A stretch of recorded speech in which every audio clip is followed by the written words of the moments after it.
Hello and welcome to Cop Talk. Larry, we're both attorneys by education and background, and this past week saw extended debates at the U.S. Supreme Court chambers on the Affordable Health Care Act. From what you have gleaned from the write-ups and blogs relating to what the justices asked, what is your feeling on its likelihood of either being upheld or struck down in whole or in part? Well, Bob, I think if you read what most of the pundits say, looks like it's going to be either a 5-4 vote or a 6-3 vote. If a 6-3 vote, 6-3 in favor, because if Justice Kennedy provides the decisive fifth vote in favor, Chief Justice Roberts will come along to the majority to influence who writes the opinion, right, and what it says. If it's against, with Justice Kennedy voting against, it'll be 5-4, and Roberts again would be part of that 5 vote. So, why should we as Jews care so much about this issue? I mean, just this week we had an article about many people from Jewish organizations who went down to Jefferson City to talk about related issues. I mean, it's a strong social justice issue, a social justice issue that touches Jews based on our immigrant experience and our experience kind of living through all of the vagaries of the United States economy, and our obligation to feel like we are simpatico with and in solidarity with those who need the most help. What about you? By the way, my granduncle, Nolan Duwaskin, was sneaked into this country because he had the measles. He was later quarantined during the influenza epidemic of World War I. So health care provided by the government was an extremely important issue for the whole Jewish immigrant population. And clearly it is an absolute social justice issue. I think if it is struck down, and I hope it is not, it'll be difficult to start from scratch because of the gridlock in Washington. The controversy surrounding, and we talked about this in this last issue, the Jewish Lights, so the tragic death of Trayvon Martin, 17-year-old high school kid down in Sanford, Florida, was in an altercation with a neighborhood watch volunteer named George Zimmerman.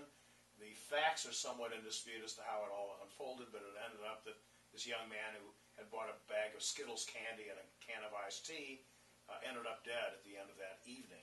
And it has galvanized the African-American community and supporters of that community like nothing I have seen since I was in high school during the Emmett Till case, the black boy who had been murdered by the Ku Klux Klan. The facts are very different. Why has this struck such a strong responsive chord, and how do you think it'll play out? Well, I think the initial facts, which suggested that Martin was unarmed, that he did not pose a threat to Zimmerman. Zimmerman has claimed otherwise, or at least his corner has claimed otherwise. We'll see what happens there.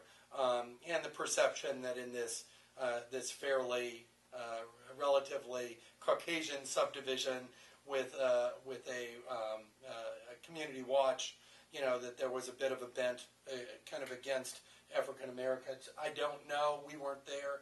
I can say it looks real bad on its face, but to me, one of the worst elements of it is the extension of these so-called stand your ground laws that basically allow people to pull out their gun if they perceive that they're being attacked, and level the gun against someone who may or may not be an actual threat.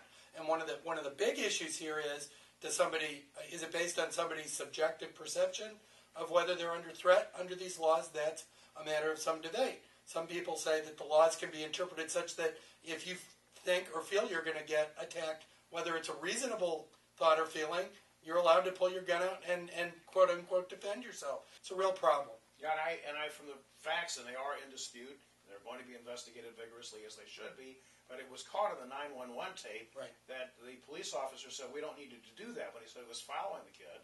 And it's hard to imagine that he had a reasonable apprehension of a battery or an assault. Absolutely. Just from a kid walking home or to his relatives who lived in that gated community. And the allegations that have come from the Zimmerman side that the kid held him down and punched him, there was no visible evidence of that when he was at the police station. So it smells bad. But I'm saying no matter what the facts are, the laws seem to be a gross exaggeration of what's needed for people to protect themselves in this country.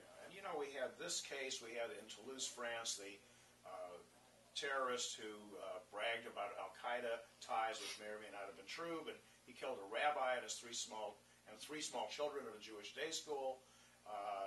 Plus we had Robert Bales, the staff sergeant, who's been accused of having killed 17 Afghan civilians. Has the world really gone mad, or are these just isolated things that happen to coalesce at a particular time frame? What's your gut feeling and what's your intellectual take on that? It's a very broad question. Yeah. I would say this: every time these tragedies occur, they set back the ability of people to talk and engage in civil discourse immensely. You know, when you have a crazy fringe player like Marat in France, you know, then how do we get people to recognize that, let's say in the United States, you know, the vast majority of the Muslim population in the United States are people like you and me trying to go to their jobs, make money, Right. support their family. All of that gets clouded and blinded when something like this happens.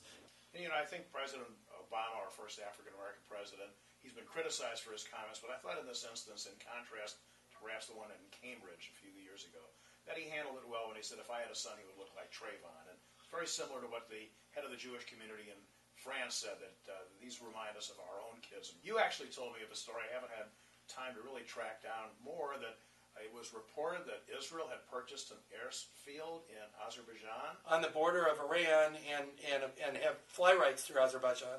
And actually, you know, the Israelis and the Azerbaijanis are actually very friendly. The Azerbaijanis are just as concerned about Iran as everybody else is. You know, certainly the Arab League is, Israel is, the United States is. Just further evidence that this is a world concern, not just an Israeli concern. Now, in Haaretz today, it was the Azerbaijan government denied that this was the case, so we don't know yet. It had been reported in, I think, Foreign Policy, the Foreign Policy publication, very prestigious. Yeah, exactly. Could this be an example of a deliberately leaked item to kind of put some more squeeze on the regime in Iran? I think you're absolutely right. I mean, it's all real politics. Any other thoughts as we approach Passover you want to share with our readers? No, I hope everybody has a Chag Sameach, and I hope everybody enjoys their Passover holiday. What about you? I do as well. Certainly wish our readers a very happy and fulfilling Passover. Enjoy.